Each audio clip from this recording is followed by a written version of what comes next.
নমস্কার বন্ধুরা, সোমার রান্নাঘরে তোমাদের সবাইকে স্বাগত জানাই। আজকে আমি তোমাদের বিয়েবাড়ি স্টাইলে চানা মশলা বানিয়ে দেখাবো। তাহলে চলো বন্ধুরা, দেরি না করে রেসিপিটি শুরু করা যাক। চানা মশলা বানাতে লাগছে কাবলি ছোলা। এখানে 250 গ্রাম কাবলি ছোলা আছে, আমি সারা রাত জলে ভিজিয়ে রেখেছিলাম। লাগছে কাঁচা লঙ্কা বাটা, আদা বাটা, রসুন বাটা, পেঁয়াজ বাটা, টমেটো বাটা, কসুরি মেথি আমি শুকনো খোলায় নেড়ে হাতে করে গুঁড়িয়ে নিয়েছি। লাগছে সর্ষের তেল, চানা মশলা, ধনে গুঁড়ো, জিরে গুঁড়ো, হলুদ গুঁড়ো, নুন, আর লাগছে 2টো তেজপাতা, এলাচ, দারচিনি, লবঙ্গ, আর লাগছে গরম মশলা গুঁড়ো, আর লাগছে কাশ্মীরি লঙ্কার গুঁড়ো, আর ফোড়নের জন্য লাগছে গোটা জিরে আর একটা শুকনো লঙ্কা। একটা কুকার নিয়ে নিয়েছি, কুকারের মধ্যে এই কাবলি ছোলাটা আমি ঢেলে দেব।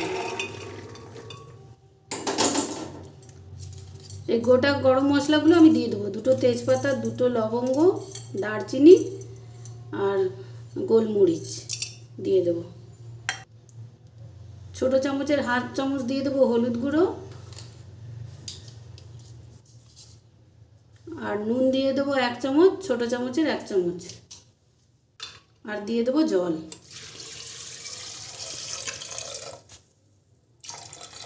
জলটা এমন করে দিতে হবে যাতে ছোলাটা জলের মধ্যে ডুবে থাকে। কুকারের ঢাকনাটা লাগিয়ে আমি মিডিয়াম ফ্লেমে 4টে সিটি দিয়ে নেব। কুকারটা আমি ঠান্ডা করে তারপরে আমি কুকারের ঢাকনাটা খুলছি।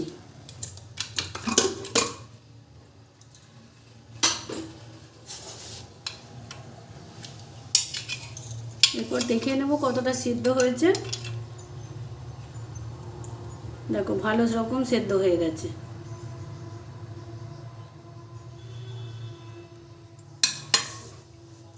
ঠিক এইরকমই সেদ্ধ করতে হবে। গ্যাসে একটা কড়াই বসিয়ে দিয়েছি, এরপরে দিয়ে দেবো সর্ষের তেল।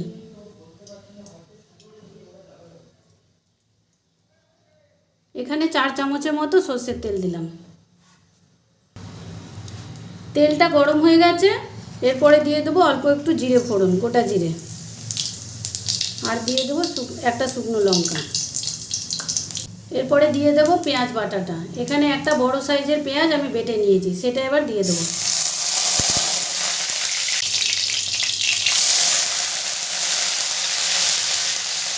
গ্যাসের ফ্লেমটাকে একটু লো করে দেবো, একটু নেড়ে নেব। এরপরে দিয়ে দেবো কাঁচা লঙ্কা বাটা। এখানে আমি 2 চামচের মতো কাঁচা লঙ্কা বাটা দিয়েছি। ঝালটা তোমরা তোমাদের পছন্দ মতো দিতে পারো। দিয়ে দেবো রসুন বাটা, 1 চামচের মতো রসুন বাটা। দিয়ে দেবো আদা বাটা, আদা বাটাটাও 1 চামচের মতো আছে। দিয়ে দেবো টমেটো বাটা। এখানে একটা বড় সাইজের টমেটো আমি বেটে নিয়েছি। মশলাটাকে আমি ভালো করে কষিয়ে নেব। মশলাটাকে ভালো করে কষিয়ে নেব। এরপরে দিয়ে দেবো ধনে জিরে গুঁড়ো, হাফ চামচ করে ধনে জিরে গুঁড়ো আছে, সেটা এবার দিয়ে দেবো। আর দিয়ে দেবো কাশ্মীরি লঙ্কার গুঁড়ো। এখানে 1 চামচ কাশ্মীরি লঙ্কার গুঁড়ো আছে। কালার হবে কিন্তু ঝাল হবে না।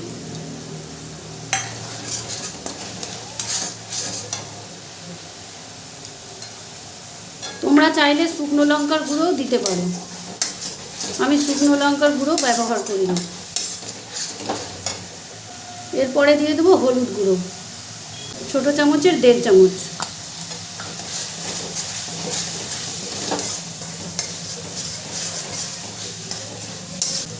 আর দিয়ে দেবো নুন। নুনটা পরিমাণ মতো দেবো, ছোটো চামচের 1.5 চামচ দিলাম। ছোলাটা সেদ্ধ হওয়ার সময় আমি 1 চামচ দিয়েছিলাম, আর এখন আমি 1.5 চামচ দিলাম। ঝালটা তোমরা কতটা দিচ্ছ তার উপরে নির্ভর করবে। মশলা যত ভালো করে কষানো হবে চানা মশলাটা তত খেতে টেস্ট হবে। দিয়ে দেবো অল্প একটু জল। এখানে আমি একটু গরম জল ব্যবহার করেছি। গরম জলটা দিয়েও মশলাটাকে আমি ভালো করে কষিয়ে নেব। এরপরে দিয়ে দেবো চানা মশলা। এখানে 2 চামচ চানা মশলা আছে, সেটা এবার দিয়ে দেবো।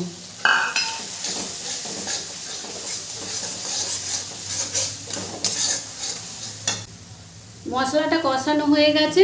এরপরে আমি সেদ্ধ করা ছোলাটা দিয়ে দেবো। ছোলাটা আমি একটু জল ঝরিয়ে নিয়েছি, জলটাকে আমি আলাদা রেখেছি, সেই জলটাই দেবো এর মধ্যে। প্রথমে ছোলাটাকে দিয়ে একটু মশলার সাথে কষিয়ে নেব।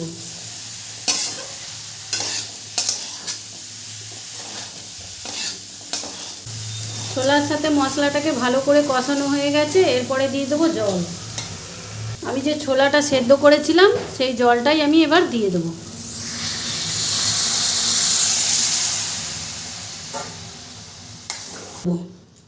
এখানে আমি গরম জল দিচ্ছি। 5 মিনিটের জন্য ঢাকা দিয়ে বসিয়ে দেব। 5 মিনিট পর ঢাকনাটা আমি তুলে নেব। ভালো করে নেড়ে দেব। এরপরে দিয়ে দেবো গরম মশলা গুঁড়ো। এখানে ছোট চামচের 1/2 চামচ গরম মশলা গুঁড়ো দিয়েছি।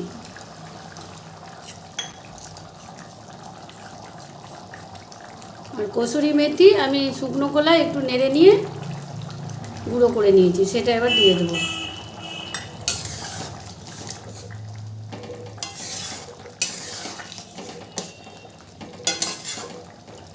ভালো করে নেড়ে নেব।